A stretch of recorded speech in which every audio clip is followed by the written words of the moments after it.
Kerajaan Tanah Papua sebagai bagian penting dalam Negara Kesatuan Republik Indonesia telah memberi sumbangsi yang besar dalam kehidupan berbangsa dan bernegara.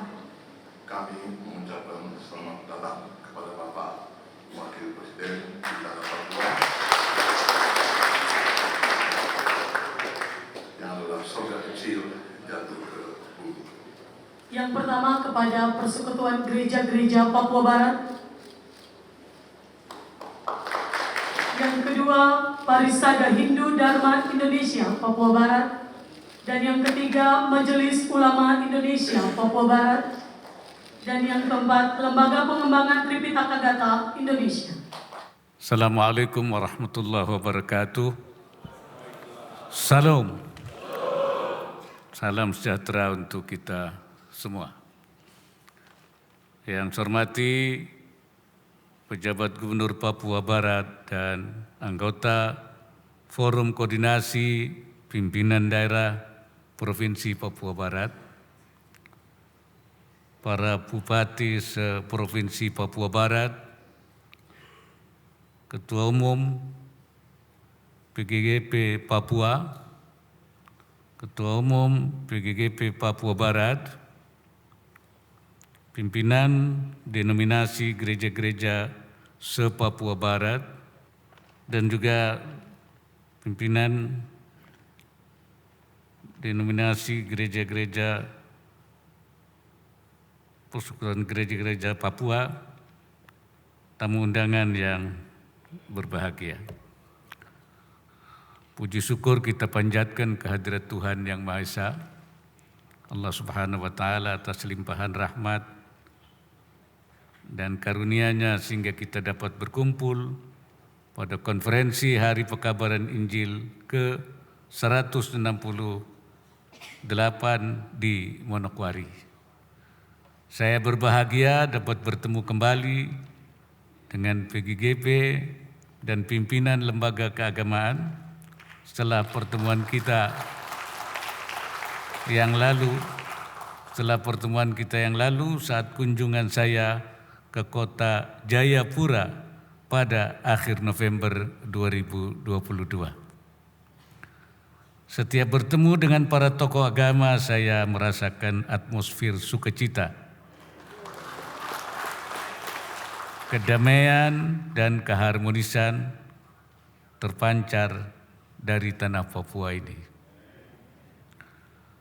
Saudara-saudara sekalian, gereja menyandang peranan penting di tanah Papua dalam penggalan perjalanan peradaban Papua dari waktu ke waktu.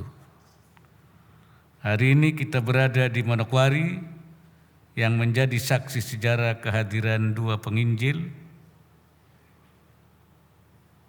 Otto dan Kessler ya. Pada 5 Februari 1855,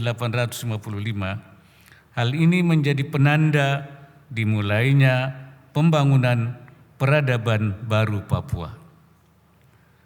Ajaran kasih telah memberikan warna tersendiri di tengah masyarakat Papua, sekaligus sebagai landasan yang kokoh bagi percepatan pembangunan Papua. Dengan prinsip kasih, gereja menjadi pelaku utama dalam menjalankan pelayanan sosial dasar, pendidikan, kesehatan, ekonomi, dan beragam aspek lainnya dalam pertumbuhan masyarakat. Tugas ilahiyah gereja yakni menyebarkan pesan-pesan Tuhan dan menunjukkan jalan Tuhan di tanah Papua, dan seiring dengan itu gereja bekerja bagi Tuhan dalam upaya mensejahterakan rakyat Papua.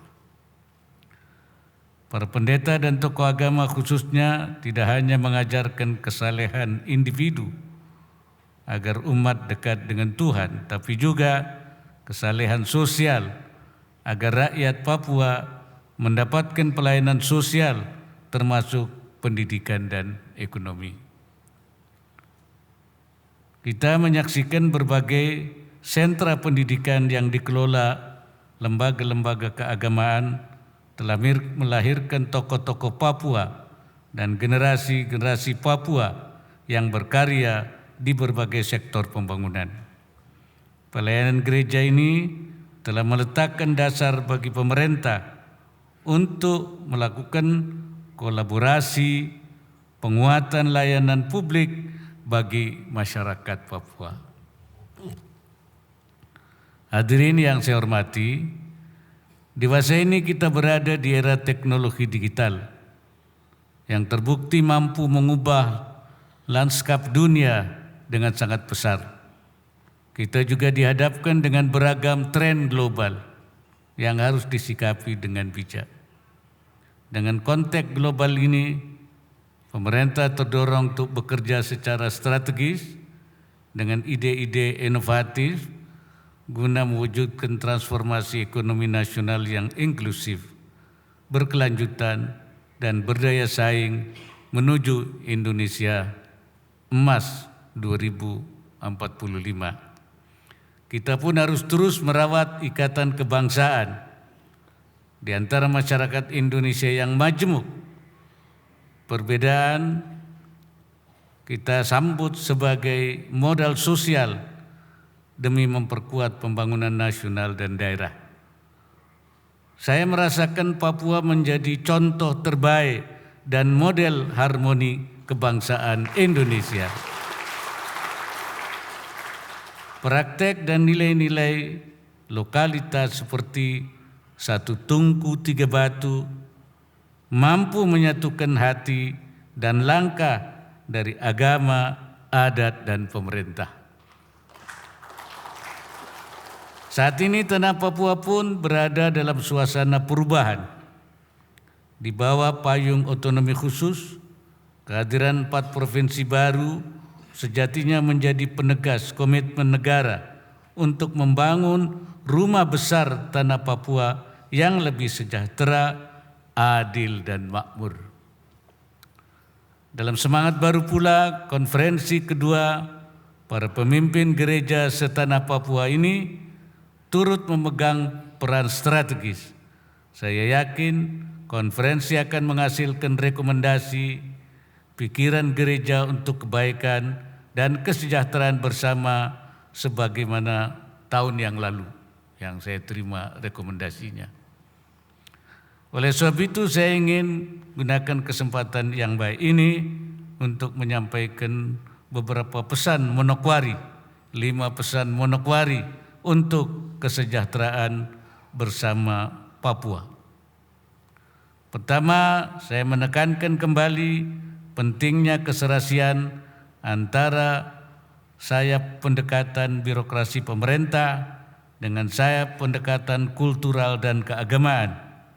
Berbagai strategi dan kebijakan pembangunan pemerintah akan berjalan optimal melalui kolaborasi dan kemitraan dengan gereja. Kedua, saya mengajak PGGP, pimpinan sinode, untuk mendorong percepatan pembangunan dalam semangat rumah besar tanah Papua. Walaupun kini telah ada 6 provinsi, tapi saya yakin prinsip kita orang Papua sebagai satu kesatuan kultural di atas tanah Papua. Ini akan mampu menjadi fondasi yang solid dalam satu kesatuan langkah demi meraih kesejahteraan bangsa.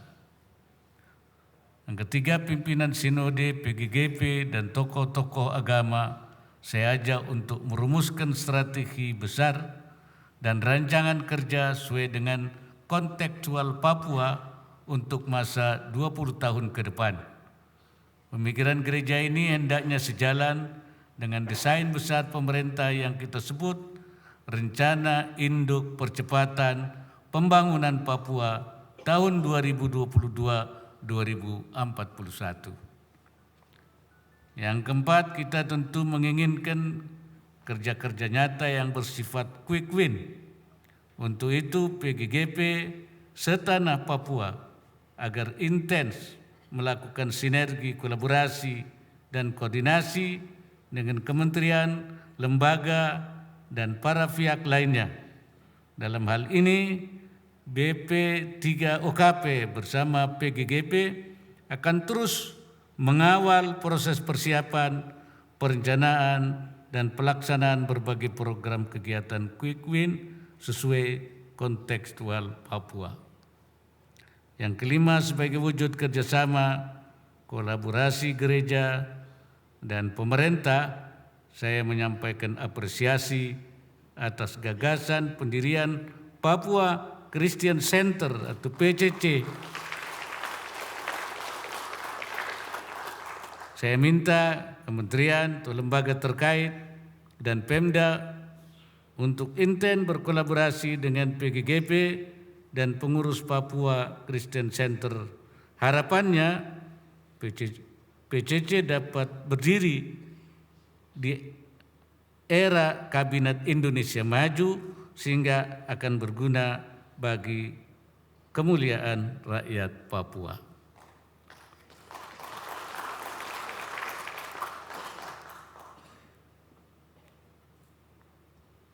Dan untuk supaya gereja menjadi tempat pendidikan guru, ini sedang dalam proses pembicaraan.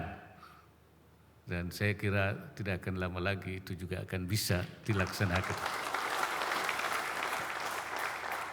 Hadirin sekalian, saya mengucapkan terima kasih kepada PGGP, pimpinan sinode dan para gembala yang telah melayani tanpa pamrih demi kemajuan, kemanusiaan, dan kedamaian di tanah Papua. Saya yakin hal ini sejalan dengan pesan ilahiyah, apapun yang kamu lakukan, kerjakanlah itu dengan sepenuh hati, seperti bekerja untuk Tuhan, bukan untuk tuan manusia. Akhirnya, dari Kabupaten Manokwari yang bersejarah ini, pembukaan konferensi Hari Kepakabaran Injil ke-168 PGGP setanah Papua dan juga pencanangan pembangunan Papua Christian Center di Kota Jayapura, saya nyatakan diresmikan.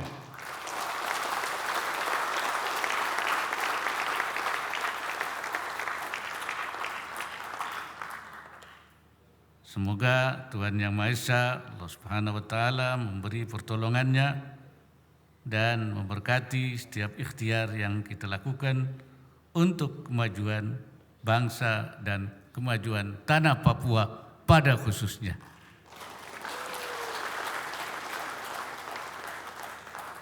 Salam. Assalamualaikum warahmatullahi wabarakatuh. Salam sejahtera untuk kita semua. Terima kasih. 2, 1.